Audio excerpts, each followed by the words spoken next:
Ito po, magandang gabi po. Ito po yung nagpunta sa akin marami po na naramdaman na nanakit ang katawan. Chinek ko po siya, ang dami po niyang barado ugat sa mga organ po niya. Siya na po yung magsasabi, tapos ko na po siya i-therapy. Opo, halos hindi na po ako makabangon agad-agad. Pero nung pagkatapos po lahat yung ginawa ni Kuya, yun, nagpapasalamat po ako kay Lord. Kasi siya po talaga yung makakasagot sa akin.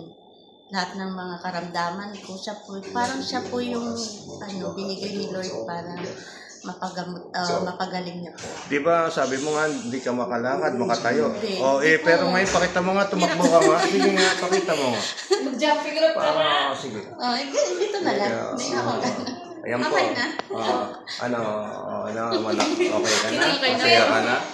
Masaya ka na? Masaya na po ako. I-follow up na Masaya. lang natin yun after a week, ha? Sige. Para bumata yung mukha mo, ha? Mag-circulate ang dugo mo. Okay po ba? Yan po. Siya po yung magpapatunay na nag-okay na po siya. Dati po daw, hindi naman makatayo, dinaramdaman niyo daw. Pero ang dami po siyang marado ugat, pero ang na okay na po. May papalo up po ako na 1 week kasi para matuluyan na po matanggal yung marado ugat niya sa parte ng mga organ niya para manumbalik po yung kanyang sigla. Paano ate? I-recommend ba ako kuya na ako'y professional na digit na mga sinupita sa Jeddah? Oo naman po. Sigurado ka ba? Sure na Talagang sure po. Kasi na ako talagang depressed ka na. Depressed ka na. Paano po? Ganun na lang po. God bless po. God bless din po. Sige, God bless bye-bye. po.